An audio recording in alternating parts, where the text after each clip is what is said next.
Nakuha na nga po tayo ng lupa.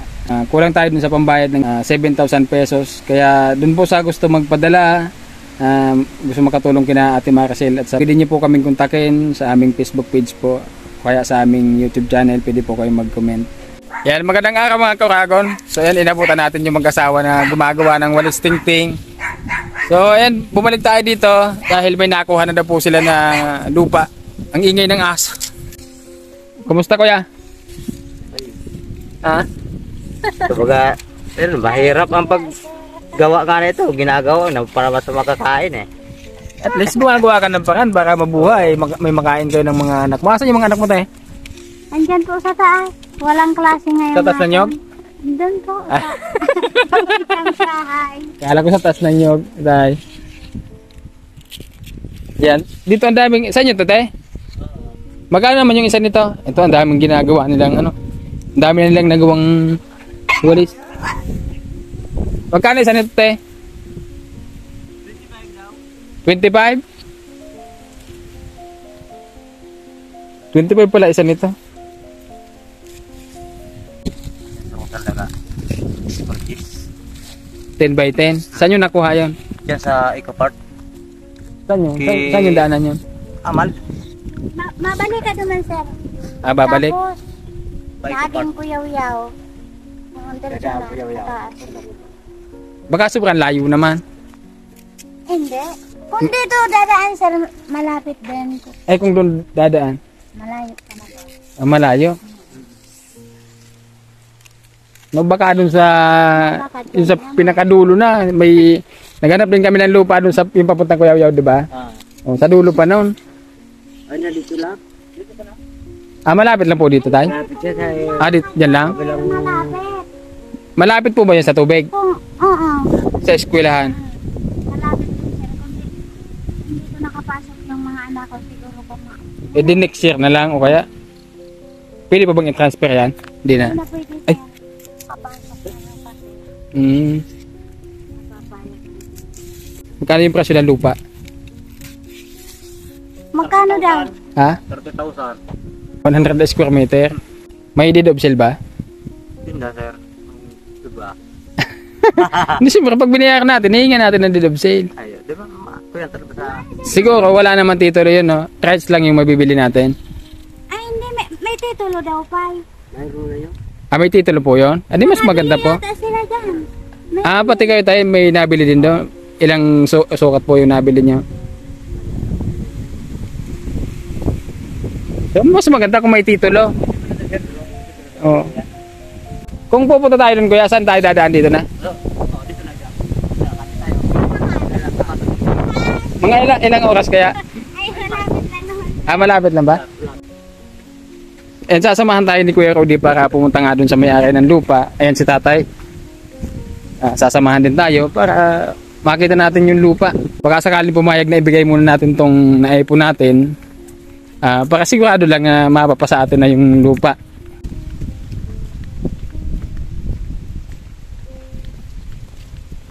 Dito sa bundok, dalang-dala na ako pagka ganito eh. Sabi malapit lang. Kasi sanay sila na yung kahit malayo, kala nila malapit lang. Ay, kahit malayo, para sa kanila malapit lang. Pero sabi na hindi sanay sa mga ganitong lakaran na hindi naman araw-araw ginagawa. Although nakakanasan din namin kung paano maglakad ng napakalayo. Pero pagka mga ganito kasi, sila sanay. Sabihin nila malapit lang. Mga 10 minutes lang. Pero pag nilakad mo, mga 1 oras pa.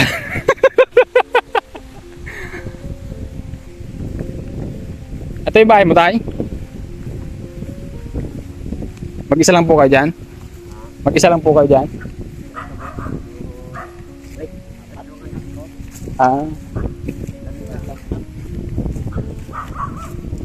Ano pangalan niyo po tayo?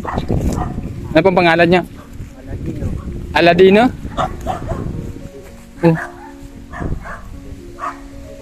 Nahulog? Di kaya mapait to? Payat ng mga aso. Pulot akong avocado. Diyan ka muna. Dadaanan kita mamaya.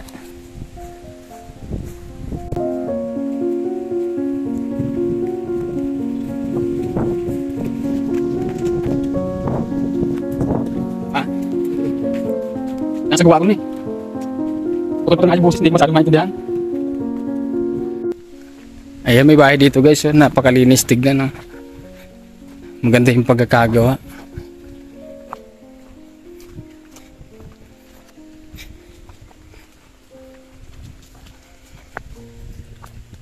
Oh, may kurente baga. May tao dyan. Mayo. Ha? Duwende. May duwende dyan. Kasi walang katao-tao dito. Hindi talaga ako nagkamali dun sa sinabi ko. Yung malapit sa kanila, napakalayo na sa atin. Oh, may mga kamuting kahoy pala dito.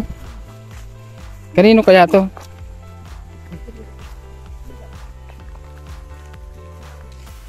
May nagbabantay dito, wala?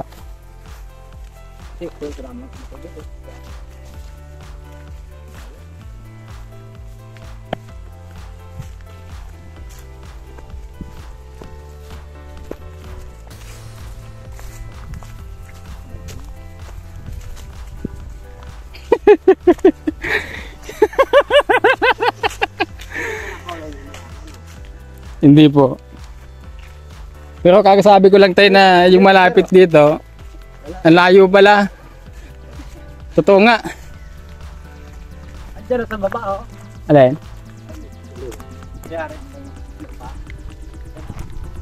Ah, dito sa kabila? Ah.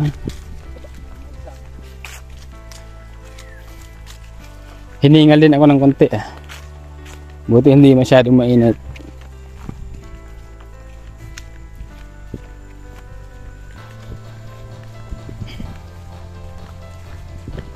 Down daw, Paul. Ah, down daw.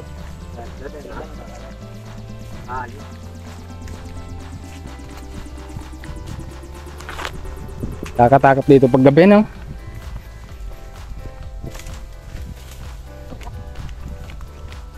Dami ditong buko.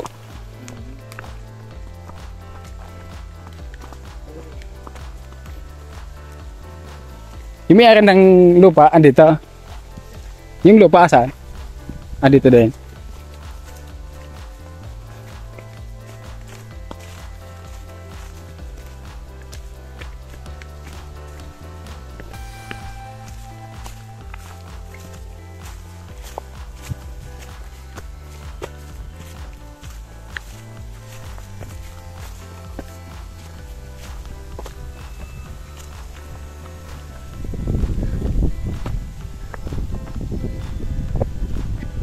Asan?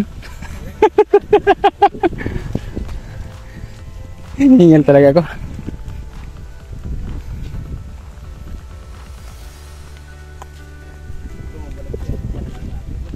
Ah? Ah, kalsado na yan sa ano? Ay, di, malapit lang pala kung tutusin.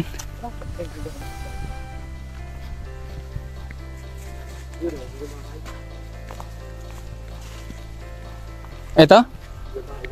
Ay, kala ko to.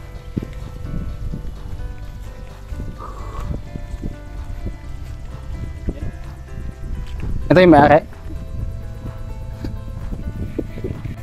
Iganda ng mga buko dito guys. Oh. Mababa lang, napakadali lang kunin.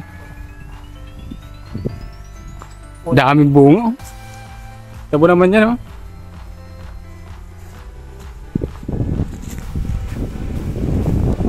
Ayan na yung bahay.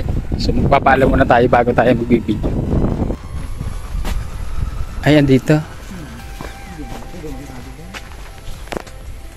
Ah, dito sa katabi nitong bahay. Ah. Ito kuya, binibenta mo?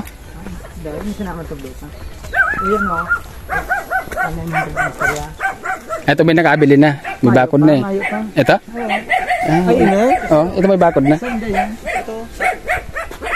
Day, so sa iya. Ay, so sa iya mo? Ayun eh.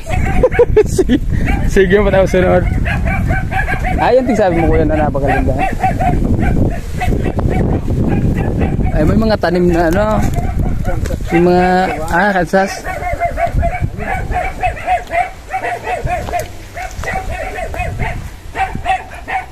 Ayan, so dito nga po kami sa lupa na binebenta ni Kuya Romulo at ni, anong pangalan ba ate?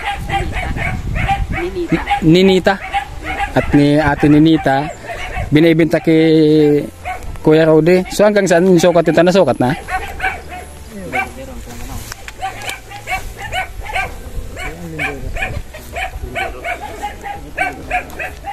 At ito yung tanda. Tapos hanggang saan to? Kaya sa may kalbot na, yun, yung miling sang ano. Hanggang dito. Tapos dyan po. Pero wala naman tayong problema dito kasi titulado naman yung lupa. Katunayan may mga ano na po dito na nakabili din ng lupa. Yan, so yun nga pinapakita ko sa inyo yung nabili ni Kuya Rowdy na lupa. So aabangan niyo lang po yung update dito sa deed of sale ditong lupa. So kasi pupunta kami ng barangay para doon kayo magpirmahan, doon din kayo magbayaran para maging safe yung aming pagbili.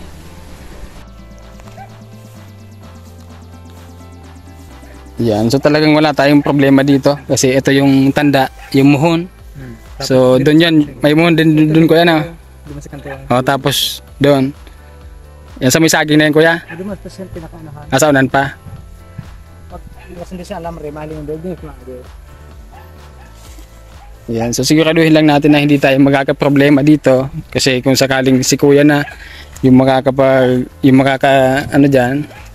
si Kuya na yung titira diyan, hindi na sasakit yung ulo nila.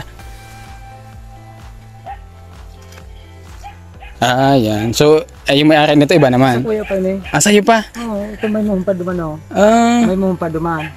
ito lang talaga yung binibenta mo. Oo, ito tirahan. Tirik lang. Okay. Duman may muhong pa. Pag luwas na yun duman mahaling damo. Ituro mo. Yan, alibi. Oo. Malawak pala yung ano mo eh. Lupain. Yan, may titulo, may muhon. So, hindi tayo magkakaproblema dito. So, mag-uusap na lang kami sa barangay para sa deed of sale. Okay. 5, alas 4. May may oras yung pagdating ng tubig. Pagka tumayo, kaya tatigis na ka naman ng pido mo. Dapat may mga stock kayo, no? Drum tayo datan. So, ayan po yung lupa nila yung lupa nila Kuya Rowdy na mabibili. So, napakaganda kasi ito po yung tubig, oh. Napakalapit lang. Tapos, yung eskwelahan pala dito, dyan sa Eco Park daw, may ginagawang elementary school. Siguro, next year pa matatapos. Ano Kuya? Oh. Ginagawa na. So, siguro next year. Tama-tama yan kasi yung mga anak ni Kuya Rowdy, dun pa sa kabila, pumapasok, no? O, di next year, pwede mo nang i-transfer dito. Mas malapit na nga talaga, no? Yan. Pero dito naman, ayan yung daanan. Pwede naman sila pumasok dyan kasi malapit. Pero mas malapit dito sa Eco Park. Ayun. So wala na kayong problema ko sa tubig. Kailangan na lang imbakan. Wala nang rason para maging madumi pa yung mga anak mo Kuya ha. Malapit na sa tubig.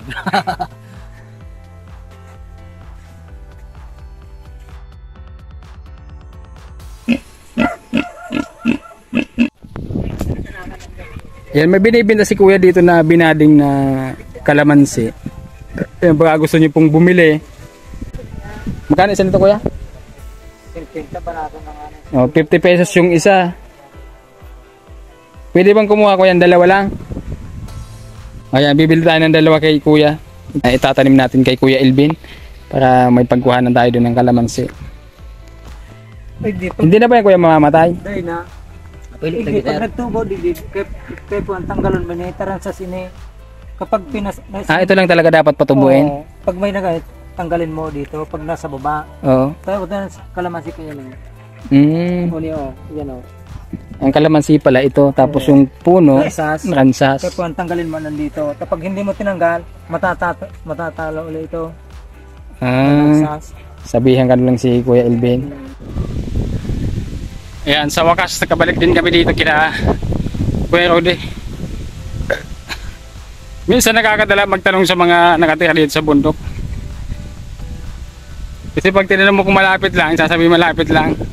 Pero kapag pinuntahan mo na, Diyos ko po, layo pala. Buti lang talaga hindi masyado mainit.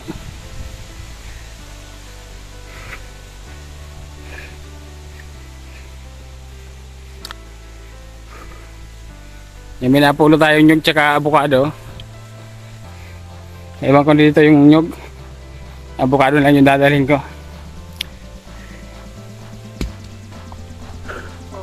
Sabi ka kanihon. Ngayon ba ka? Kapoy.